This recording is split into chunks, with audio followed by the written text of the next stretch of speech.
അവരുമായി ബന്ധപ്പെട്ടതിനെല്ലാം വലിയ സ്ഥാനവും ബഹുമാനവും ഈ ലോകത്ത് നമ്മൾ കൽപ്പിക്കേണ്ടതുണ്ട്. അത് അള്ളാഹുവിനെ ബഹുമാനിക്കുന്നതിൽ പെട്ടതാണ്. ഔലിയാക്കളെ സ്നേഹിക്കുക, അവരെ ബഹുമാനിക്കുക, അവരുടെ മക്കാമിനെ നമ്മൾ പോയി സന്ദർശിച്ചുകൊണ്ട് ആദരവോടെ അവിടെ നിന്നുകൊണ്ട് അവർക്ക് സലാം പറയുക. അതുപോലെ അവരുമായി ബന്ധപ്പെട്ട കാര്യങ്ങളൊക്കെ നമ്മൾ ആ ആദരവിൽ നമ്മൾ അതിനെ ബഹുമാനിക്കുകയും ആദരിക്കുകയും ചെയ്യുക എന്നത് തഅദീമുമാ അല്ലമല്ലാഹ്, അള്ളാഹു ബഹുമാനിച്ചതിനെ ബഹുമാനിക്കുക എന്നതിൽ പെട്ടതാണ്. നോക്കൂ നിങ്ങൾ, മഹാനായ സയ്യിദുനാ മുഹമ്മദുർ റസൂലുള്ളാഹി സ്വല്ലല്ലാഹു അലൈഹി വസല്ലമ തങ്ങളെ മിഅ്റാജിന്റെ രാത്രിയിൽ മിഅ്റാജിന് കൊണ്ടുപോയ സംഭവം വിരിക്കുന്നിടത്ത് കാണാം. ജിബ്രീൽ അലൈഹിസ്സലാത്തു വസ്സലാം അങ്ങനെ കൊണ്ടുപോകുന്ന വഴിയിൽ ഒരു സ്ഥലത്തെത്തിയപ്പോൾ അല്ലാഹുവിന്റെ റസൂലിനോട് ബുറാക്കിൽ നിന്ന് ഇറങ്ങൂ നബിയേ, എന്നിട്ട് ഫസല്ലി ഫീഹി, അവിടെ നിസ്കരിക്കൂ നബിയെ എന്ന് പറഞ്ഞു ഒരു സ്ഥലം കാണിച്ചു കൊടുത്തു. അവിടെ നിസ്കരിക്കാൻ വേണ്ടി പുണ്യ നബിയോട് പറഞ്ഞു. അള്ളാന്റെ റസൂൽ ചോദ്യങ്ങളൊന്നും ചോദിച്ചില്ല, നിസ്കരിച്ചു. നിസ്കാരം കഴിഞ്ഞ് വീണ്ടും യാത്ര തുടരുകയാണ്. തുടർന്നതിനിടയിൽ ജിബ്രീൽ അലൈഹിസ്സലാത്തു വസ്സലാം ചോദിക്കുന്നു നബിയോട്, നബിയ നിസ്കരിച്ച സ്ഥലം ഏതാണെന്നറിയുമോ? അള്ളാന്റെ റസൂൽ പറഞ്ഞു, അല്ലാഹു അഅലം, എനിക്കറിയില്ല, അള്ളാഹുവാണ് ഏറ്റവും അറിയുന്നവൻ എന്ന് പറയുമ്പോൾ ജിബ്രീൽ അലൈഹിസ്സലാത്തു വസ്സലാം പറയുന്നു, നബിയ അത് ബൈത്തുലഹമാണ്. ബത്ലഹേം എന്ന് നമ്മുടെ സഹോദര സമുദായ അംഗങ്ങൾ പറയുന്ന ബൈത്തുലഹം എന്ന് പറയുന്ന സ്ഥലമാണ്. ഫീഹി ഉലിദ ഈസാ അലൈഹിസ്സലാം, ഇവിടെയാണ് ഈസാ നബി അലൈഹിസ്സലാത്തു വസ്സലാം ജനിച്ചു വീണത്, പ്രസവിക്കപ്പെട്ടത്. അതുകൊണ്ട് ആ സ്ഥലത്തിന് എന്തുണ്ട്? മഹത്വമുണ്ട്. അതുകൊണ്ട് നബിയെ അവിടെ ഇറങ്ങി എന്ത് ചെയ്യണം? നിസ്കരിക്കണം സല്ലല്ലാഹു അലൈഹി വസല്ലം. വീണ്ടും അവിടുന്ന് പോയി മഹാനായ മൂസാ നബി അലൈഹിസ്സലാത്തു വസ്സലാമിന് നുബുവത്ത് കൊടുത്ത ഒരു സ്ഥലമുണ്ടല്ലോ, അതാണ് തൂർ സീനാ പർവ്വതം എന്ന് പറയുന്നത്. അവിടേക്കാണ് മൂസാ നബി അലൈഹിസ്സലാത്തു വസ്സലാമിനെ വിളിച്ചു വരുത്തിയിട്ട് മൂസാ നബിയോട് അല്ലാഹു പറയുന്നുണ്ട്,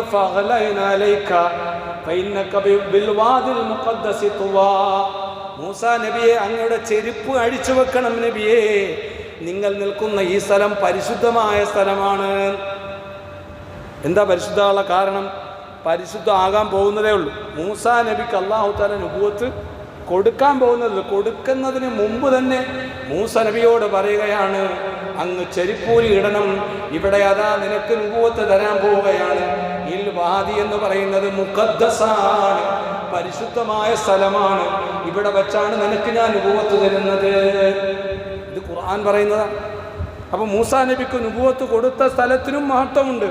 അവിടെ നിസ്കരിക്കാൻ പുണ്യ നബിയോട് ജിബ്രീൽ അലൈഹിസ്സലാത്തു വസ്സലാം കൽപ്പിച്ചു. ജിബ്രീൽ അലൈഹിസ്സലാത്തു വസ്സലാമിന്റെ കൽപ്പന പ്രകാരം പുണ്യ നബി അവിടെയും നിസ്കരിച്ചു. അപ്പോൾ അങ്ങനെ പ്രവാചകന്മാരുമായി ബന്ധപ്പെട്ട് അവരുടെ ജനനം, അവരുമായി അവരിരുന്ന സ്ഥലം, പോയ സ്ഥലം, അതിനൊക്കെ പ്രത്യേകതയുണ്ട് എന്ന് ഇതിൽ നിന്ന് നമുക്കൊക്കെ ചെറിയ ബുദ്ധിയുള്ളവർക്ക് മനസ്സിലാവും. അതുകൊണ്ടാണ് റസൂലുള്ളാഹി സ്വല്ലല്ലാഹു അലൈഹി വസല്ലം തങ്ങൾ പോയിരിക്കുന്ന ഒരു സ്ഥലം ഉണ്ടായിരുന്നു അല്ലേ, പുണ്യനബി നബിയാകുന്നതിന് മുമ്പ് പോയിരുന്ന സ്ഥലമാണ് ഗാറ് ഹിറാ എന്ന് പറയുന്ന ആ നബിക്ക് നുബുവത്ത് കൊണ്ടുവന്ന് കൊടുത്ത ജിബ്രീൽ അലൈഹിസ്സലാത്തു വസ്സലാമിന്റെ ചെറുകളികൾക്ക് സാക്ഷ്യം വഹിച്ച ജബലുൻ നൂറിലെ ഗാറ് ഹിറാ എന്ന് പറയുന്ന ആ പർവ്വതത്തിലെ ഗുഹ. അവിടെ പുണ്യ റസൂൽ പോയിരുന്നു സ്വല്ലല്ലാഹു അലൈഹി വസല്ലം. തങ്ങൾക്ക് സയ്യിദുനാ ജിബ്രീൽ അലൈഹിസ്സലാത്തു വസ്സലാം എന്നിട്ട് ഖുർആൻ ഓതി കേൾപ്പിച്ചുകൊണ്ട് നുബുവത്തോട് പോയാണ്.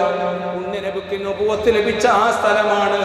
അള്ളാന്റെ റസൂൽ അവിടെ പോയിരുന്ന കാരണത്താൽ ആ പർവ്വതത്തിന് ഇന്നും പേര് ജബലുൻ നൂർ. എന്തുകൊണ്ട്? നൂറാകുന്ന മുഹമ്മദ് നബി സല്ലല്ലാഹു അലൈഹി വസല്ലം തങ്ങളവിടെ പോയിരുന്നു. ആ പർവ്വതത്തിന് പ്രത്യേകത ഇല്ലേ? അള്ളാന്റെ റസൂലിന്റെ ആ ജബലുൻ നൂർ എന്ന് പറയുന്ന ഇറാഖ് അടങ്ങുന്ന സ്ഥലത്തിന് മഹത്വം ഉണ്ടാവില്ലേ? നിങ്ങൾ നോക്കൂ, അള്ളാന്റെ റസൂൽ സല്ലല്ലാഹു അലൈഹി വസല്ലം തങ്ങളോടൊപ്പം സഹവസിച്ച സഹാബാക്കൾക്ക്, നബിയെ കാണുകയും വിശ്വസിക്കുകയും നബിയോടൊപ്പം ചേർന്നിരിക്കുകയും ചെയ്ത സഹാബാക്കൾക്ക് പോലും അള്ളാഹുവിന്റെ റസൂൽ നൽകിയ പേരെന്താ? അസ്ഹാബി കന്നുജൂം, എൻ്റെ സഹാബാക്കൾ കന്നുജൂമി, നക്ഷത്ര തുല്യരാണ്, പ്രകാശിക്കുന്ന നക്ഷത്രങ്ങളാണ്. കാരണം പ്രകാശമാകുന്ന എന്നോടൊപ്പം അവർ ചേർന്നിരുന്നവരാണ്, എന്നെ കൊണ്ട് വിശ്വസിച്ചവരാണ്, അതുകൊണ്ട് അവർ പ്രകാശതുല്യരാണ്. അവർ നിങ്ങൾ ആരെ പിൻപറ്റിയാലും നിങ്ങൾക്ക് ഹിദായത്ത് ലഭിച്ചു പോയി എന്ന് മുഹമ്മദുർ റസൂലുള്ളാഹ് സ്വല്ലല്ലാഹു അലൈഹി വസല്ലം. നോക്കൂ, അത് മാത്രമാണോ? പുണ്യനബിയുടെ അഹ്ലു ബൈത്തിന്റെ മഹത്വം എന്താണ്? പുണ്യനബിയുടെ മക്കളുടെ മഹത്വം എന്താണ്? അവരുടെ മക്കളുടെ മക്കളുടെ മക്കളുടെ മക്കളുടെ മഹത്വം എന്താണ്? അള്ളാന്റെ റസൂലിന്റെ 2 പെൺമക്കൾ റുഖിയ ബീവിയെയും ഉമ്മു കുൽസൂം റളിയല്ലാഹു അൻഹയും വിവാഹം കഴിക്കാൻ ഭാഗ്യം ലഭിച്ച ആളാണ് ഉസ്മാൻ ഇബ്നു അഫ്ഫാൻ റളിയല്ലാഹു അൻഹു. ആ ഉസ്മാൻ ഇബ്നു അഫ്ഫാൻ റളിയല്ലാഹു അൻഹുവിന് പേരുണ്ടായിരുന്നു. എന്താണ് ആ പേരെന്നറിയുമോ? ദുന്നൂറൈൻ, 2 പ്രകാശമുള്ളയാള് എന്നതിൻ്റെ അർത്ഥം. 2 പ്രകാശങ്ങൾ. ഏതാ 2 പ്രകാശം? പുണ്യനബിയുടെ 2 മക്കളാണ്. പുണ്യനബിയുടെ 2 മക്കളാണ്. ആ മക്കളെ വിവാഹം കഴിക്കലോടുകൂടി മഹാനായ ഉസ്മാൻ ഇബ്നു അഫ്ഫാൻ റളിയല്ലാഹു അൻഹു ദുന്നൂറൈൻ, 2 പ്രകാശത്തിന്റെ ഉടമയെന്ന പേര് ലഭിച്ചു എന്ന് നമുക്ക് ആർക്കും നിഷേധിക്കാൻ കഴിയാത്ത സത്യമല്ലേ? അല്ലാഹുവിന്റെ റസൂൽ സല്ലല്ലാഹു അലൈഹി വസല്ലം തങ്ങളുമായി അങ്ങനെ ബന്ധപ്പെട്ടതിനൊക്കെയും മഹത്വമുണ്ട്. പുണ്യനബിയുടെ അഹ്ലു ബൈത്തിന് മഹത്വമുണ്ട്. അഹ്ലു ബൈത്തി കസ്സഫീനതി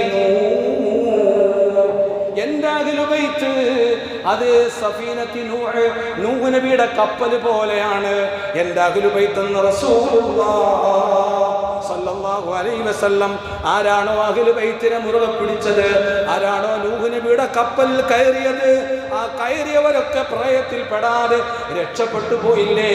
അവരല്ലേ പിൽക്കാലത്തെ വിശ്വാസികളാകുന്നവർ, സത്യവിശ്വാസികളാകുന്ന മുഅ്മിനീങ്ങളുടെ മുസ്ലിമീങ്ങളുടെ മുൻഗാമികൾ.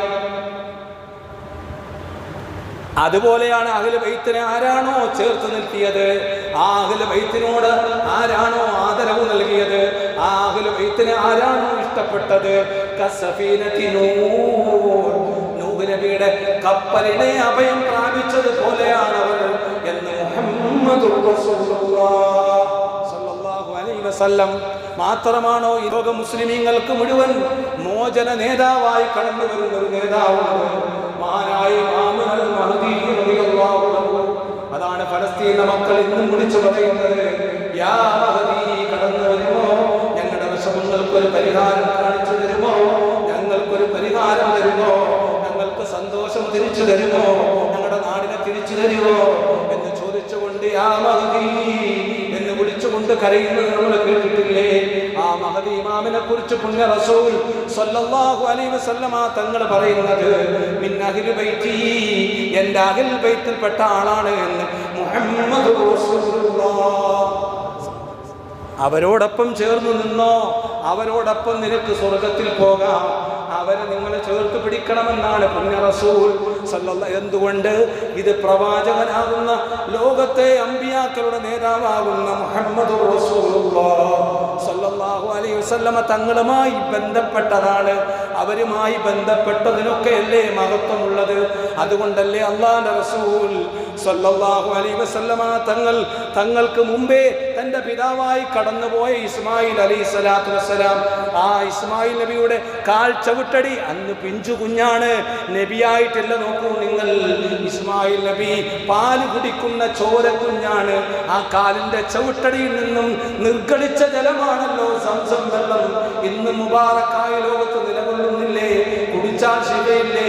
ആഗ്രഹങ്ങൾ സാധിക്കുന്നില്ലേ? പുണ്യ റസൂൽ അത് പറഞ്ഞതുമല്ലേ, മാഉ സംസം ലിമാ ശുരിബത് ലഹു. സംസം വെള്ളം എന്നത് നിങ്ങൾ എന്തിനു വേണ്ടി കുടിക്കുന്നോ അതിനുള്ളതാണ്. ആ സംസം വെള്ളത്തേക്കാൾ ശ്രേഷ്ഠമാണ് പുണ്യ റസൂൽ സല്ലല്ലാഹു അലൈഹി വസല്ലം തങ്ങളുടെ കൈവിരലുകളിൽ നിന്നും പുറത്തേക്ക് വന്ന ജലമെന്ന് സഹിഹായ ഹദീസുകളിൽ മഹാന്മാരായ പണ്ഡിതന്മാരുടെ ഇടയിൽ അഭിപ്രായ വ്യത്യാസമില്ലാത്ത വിധം എല്ലാവരും അംഗീകരിക്കപ്പെട്ട വസ്തുതയാണ്. നോക്കൂ നിങ്ങൾ, പ്രവാചകന്മാരുമായി ബന്ധപ്പെട്ടതിനൊക്കെയും വലിയ മഹത്വമാണ്. അതുകൊണ്ടാണ് ഇബ്രാഹിം നബി അലൈഹി സ്വലാത്തു വസ്സലാമിൻ്റെ ഇബ്രാഹിം മക്കാം എന്ന് പറഞ്ഞ ഒരു കല്ലാണ്. ആ കല്ലിൻ്റെ പുറത്ത് ഇബ്രാഹിം നബി അലൈഹി സ്വലാം കഅബ കെട്ടിപ്പടുക്കാൻ വേണ്ടി കയറി നിന്നു എന്നതാണ് ആ കല്ലിൻ്റെ മഹത്വം. എന്ന് പറഞ്ഞാൽ ഇബ്രാഹിം നബി ചവിട്ടി, ആ കല്ലിൻ്റെ മഹത്വം. സ്വർഗത്തിലെ കല്ലാണ്. ആ കല്ലിൻ്റെ പുറത്ത് ആര് ചവിട്ടി? ഇബ്രാഹിം നബി അലൈഹി സ്വലാത്തു വസ്സലാം ചവിട്ടി. ഇപ്പം അതിനകത്ത് എന്തുണ്ട്? ആ കാൽപാദത്തിൻ്റെ അടയാളമുണ്ട്. ഒരു കല്ലിൻ്റെ പുറത്ത് കയറി ചവിട്ടിയ ഉടനെ കാൽപാദത്തിന് അടയാളം വരുമോ ഉസ്താദെ എന്ന് ശാസ്ത്രീയമായി ചിന്തിക്കുന്ന ആളുകൾ ഇപ്പോൾ ചോദിച്ചാൽ എനിക്കൊന്നും മറുപടി വരാനില്ല. കാരണം ഇത് ദൃഷ്ടാന്തമായി ഇന്ന് എല്ലാവർക്കും കാണാൻ പറ്റുന്ന രൂപത്തിൽ ലോകത്ത് നിന്ന് നിലകൊള്ളുന്ന ഒരു സത്യമാണ്. അത് നിഷേധിക്കാൻ പറ്റും. ഇത് ഖുർആൻ പറയുന്നു,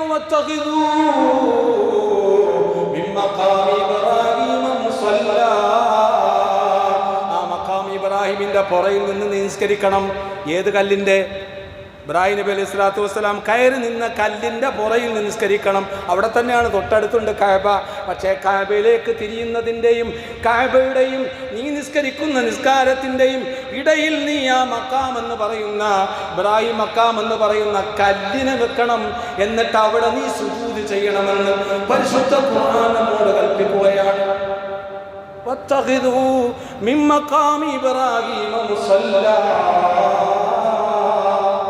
നോക്കൂ നിങ്ങൾ, ഇബ്രാഹിം നബി അലൈഹി സ്വലാത്തു വസ്സലാമിൻ്റെ കാല് സ്പർശിച്ചു എന്നതാണ്.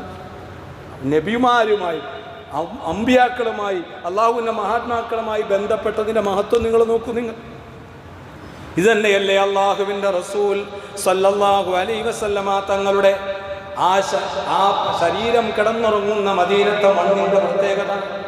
അത് തന്നെയല്ലേ തുർബത്തു ഖബറിൻ നബി സല്ലല്ലാഹു അലൈഹി വസല്ലം, നബിയുടെ ഖബറിലെ മണ്ണിന്റെ പ്രത്യേകത അർശിനേക്കാളും സ്വർഗത്തിനേക്കാളും അഫ്ളലാണ് എന്ന് പണ്ഡിതന്മാർ പറയുന്നു. അത്രയും മഹത്വമുണ്ട് റസൂലുള്ളാഹി സല്ലല്ലാഹു അലൈഹി വസല്ലം തങ്ങളുടെ ശരീരത്തിന്.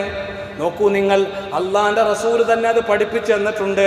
തൻ്റെ ഉമ്മയായിരുന്ന മഹദിയായ തന്നെ വളർത്തിയ ഒരു ഉമ്മയുണ്ടായിരുന്നു. ആ ഉമ്മ വഫാത്താകുന്ന സമയത്ത് അള്ളാഹുവിൻ്റെ റസൂൽ സല്ലല്ലാഹു അലൈഹി വസല്ലമ തങ്ങൾ ഖബർ കുഴിക്കുന്നു ഉമ്മക്ക് വേണ്ടി. ആ ഖബറിലേക്ക് ഉമ്മയെ ഇറക്കുന്നതിന് മുമ്പ് തന്നെ പ്രവാചകൻ സല്ലല്ലാഹു അലൈഹി വസല്ലമ തങ്ങൾ ആ ഖബറിലേക്ക് ഇറങ്ങി ഉരുളുകയാണ്. ശരീരം അതിലെല്ലാം ഒന്ന് സ്പർശിപ്പിക്കുന്നു. കിടന്നുറങ്ങി എന്നും ചില റിവായത്തുകളിൽ കാണാൻ കഴിയും. അള്ളാഹുവിൻ്റെ റസൂൽ അങ്ങനെ കിടന്നു. എന്നിട്ട് താൻ ധരിച്ചിരുന്ന കുപ്പായം കൊണ്ട് തന്നെ ഉമ്മയെ കഫൻ ചെയ്യിച്ചു. എന്നിട്ടാണ് ഖബറിലേക്ക് കൊണ്ടുവച്ചത്. സഹാബാക്കൾ സംശയത്തോടെ നിൽക്കുന്ന സഹാബാക്കൾക്ക് മറുപടി പറഞ്ഞു കൊടുത്തു റസൂലുള്ളാഹി സ്വല്ലല്ലാഹു അലൈഹി വസല്ലം തങ്ങൾ പറയുന്നത്, എന്റെ കമീസ ഞാൻ അവർക്ക് ധരിപ്പിച്ച എന്താണെന്നറിയണ്ടേ?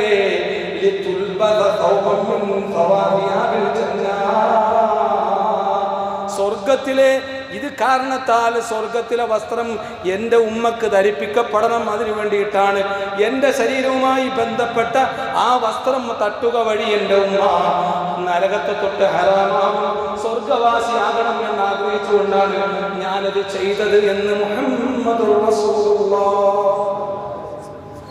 അത് തന്നെയല്ലേ പ്രവാചകൻ പറഞ്ഞു, മാ ബൈന ഖബ്രി വ മിൻബരി റൗളത്തുൻ മിൻ ദിയാരിൽ ജന്ന. എൻ്റെ ഖബറിൻ്റെയും മിമ്പറിൻ്റെയും ഇടയിലുള്ള സ്ഥലം സ്വർഗത്തിലെ തോപ്പാണ് എന്ന് റസൂലുള്ളാഹി സ്വല്ലല്ലാഹു അലൈഹി വസല്ലം തങ്ങൾ പറഞ്ഞു. എന്താ അവിടുത്തെ പ്രത്യേകത? റസൂലുള്ളാഹി നിസ്കരിക്കാൻ വേണ്ടി മിഹ്റാബിലേക്ക് വരികയും ക്ലാസ് എല്ലാം കഴിഞ്ഞതിന് ശേഷം തിരിച്ചു റൂമിലേക്കും പോവുകയും വരികയും ചെയ്യുന്ന പുണ്യനബിയുടെ ചവിട്ടടികൾ പതിഞ്ഞ പുണ്യനബിയുടെ കാൽപാദങ്ങൾ സ്പർശിച്ച സ്ഥലമാണ് റൗളത്തുൻ മിൻ ദിയാരിൽ ജന്ന. സ്വർഗ്ഗത്തോപ്പിൽപ്പെട്ട ഒരു തോപ്പാണ് മുഹമ്മദുർ റസൂലുള്ളാഹ്. ഇതിനൊന്നും ഒരു സംശയം നമുക്ക് വേണ്ട. മഹാന്മാരുമായി ബന്ധപ്പെട്ടതിനൊക്കെയും ആ ഒരു പദവിയും മഹത്വമൊക്കെ ഉണ്ട് എന്നർത്ഥം. അതുകൊണ്ടാണ് ഇനി പ്രവാചകന്മാർക്ക് മാത്രമാണോ അങ്ങനെയൊന്നും വിചാരിക്കണ്ടാട്ടോ. അസ്ഹാബന്മാരായ അസ്ഹാബുൽ കഹ്ഫിനെ മരണപ്പെട്ടതിന് ശേഷം ആ അസ്ഹാബുൽ കഹ്ഫിനെ അവർ കാണുന്ന ഗുഹയ്ക്കകത്ത് തന്നെയാണ് അവരുടെ ഖബറുള്ളത്. അവരെല്ലാം മറവ് ചെയ്തതിന് ശേഷം പിന്നെ അവിടെ കൂടിയ ആളുകളെല്ലാം കൂടെ ചർച്ച ചെയ്ത് ഇനിയിപ്പോൾ എന്താ ചെയ്യുക? കുറേ ആളുകൾ പല കാര്യങ്ങളും അവിടെ പറഞ്ഞു. അവസാനം ഖാലല്ലദീന ഗലബൂ അലാ അംരിഹിം ലനത്തഖിദന്ന അലൈഹിം മസ്ജിദാ. ചർച്ചയിൽ മികവ് പ്രകടിപ്പിച്ചവരുടെ അഭിപ്രായം മുന്നോട്ട് വന്നു. എന്താണ്? ലനത്തഖിദന്ന അലൈഹിം മസ്ജിദാ. അവരുടെ ഖബർ സ്ഥിതിക്കുന്നതിൻ്റെ ആ കവാടത്തിൽ നമുക്കൊരു പള്ളി പണിയാം. അള്ളാഹുവിന് സുജൂദ് ചെയ്യാൻ വേണ്ടിയിട്ടുള്ള പള്ളി പണിയാം. എന്നിട്ട് അതിൻ്റെ വ്യാഖ്യാനത്തിൽ, ഈ ആയത്തിൻ്റെ വ്യാഖ്യാനത്തിൽ ഇമാം നസഫി റളിയല്ലാഹു അൻഹു തഫ്സീർ രേഖപ്പെടുത്തുന്നു, യുസല്ലി ഫീഹിൽ മുസ്ലിമൂൻ, അവരെല്ലാവരും ആ പള്ളിയിൽ നിസ്കരിക്കട്ടെ, വയതബറകൂന ബിമകാനിഹിം, അവർ കിടന്നുറങ്ങുന്ന ഖബറിനെ കൊണ്ട് അവർ ബർക്കത്തെടുക്കുകയും ചെയ്യട്ടെ. ബർക്കത്തെടുക്കാൻ വേണ്ടിയിട്ട് പള്ളി പണി. ഇതെവിടെയുണ്ട്? ഖുർആനിലുള്ള കാര്യം. അതുതന്നെയാണ് നബി സല്ലല്ലാഹു അലൈഹി വസല്ലമ തങ്ങൾ അങ്ങ് മസ്ജിദുൽ ഹറാമിൽ നിന്നും മസ്ജിദുൽ അഖ്സയിലേക്ക് കൊണ്ടുപോയ മിഅ്റാജിന്റെ ചരിത്രം പറയുന്നിടത്ത് അല്ലാഹു തആല പറഞ്ഞു, ബാറകനാ ഹൗലഹു, ബൈത്തുൽ മുഖദ്ദസിന്റെ ചുറ്റുഭാഗത്തും ബർക്കത്ത് ചെയ്തിട്ടുണ്ട്. ബൈത്തുൽ മുഖദ്ദസ് പള്ളി അവിടെ അകത്താണ്. ഇതിന്റെ ചുറ്റുഭാഗം എന്താണ്? മിൻ ഖുബൂരിൽ അംബിയായി വൽ ഔലിയായി വശുഹദായി, ശുഹദാക്കളുടെയും ഔലിയാക്കളുടെയും ഒക്കെ അംബിയാക്കളുടെ ഖബർ അവിടെയുണ്ട്. ആ സ്ഥലത്തിന് ബർക്കത്തുണ്ട് എന്നാ പറഞ്ഞത്. അപ്പം മഹാന്മാരുമായി ബന്ധപ്പെട്ടതിനൊക്കെ എന്തുണ്ട്? മഹത്വമുണ്ട്. അതുകൊണ്ട് നമ്മൾ സിയാറത്തിനെ നമ്മൾ ചെയ്യണം. അവരുമായി ബന്ധം, ഒരു കണക്ഷൻ നമുക്കുണ്ടായിരിക്കണം. മാത്രമല്ല അവർക്ക് വേണ്ടി എപ്പോഴും അവരുമായി ബന്ധപ്പെട്ടുകൊണ്ട് അവർക്ക് വേണ്ടി ഫാത്തിഹ ഓതുക, അവർക്ക് വേണ്ടി യാസീൻ ഓതുക, അവരുടെ അവദാനങ്ങൾ പറയുക, അവരുടെ റാത്തീബുകൾ നമ്മുടെ ജീവിതത്തിൽ പതിവാക്കുക. എന്താ റാത്തീബ് എന്ന് പറഞ്ഞാൽ കേൾക്കുമ്പോൾ ആരും വിഷമിക്കണ്ട. അത് അവരുടെ ജീവിതത്തിൽ അവർ ചൊല്ലിയ ദിക്റാണ്. യാ ഹയ്യു യാ ഖയ്യൂം യാ ദായിമു യാ അല്ലാഹ് യാ ഹന്നാനു യാ മന്നാനു യാ ദയ്യാനു യാ സുബ്ഹാൻ എന്നത് മഹാനവറുകൾ തൻ്റെ ജീവിതത്തിൽ പതിവായി ചൊല്ലിയിരുന്ന റാത്തീബ് എന്ന് പറഞ്ഞാൽ തന്നെ പതിവായി ചെയ്യുന്ന ദിക്ർ എന്നാണ്. അസ്മാവുകൾ ചൊല്ലിക്കൊണ്ടുള്ള ദിക്റാണ്. ഇതാണ് തൻ്റെ ജീവിതത്തിൽ അവർ പതിവാക്കിയിരുന്നത്. അത് നമ്മുടെ ജീവിതത്തിൽ ഒരിക്കലെങ്കിലും ചെല്ലാൻ ഭാഗ്യം കിട്ടിയാൽ അത് വലിയ ഭാഗ്യമാണ്.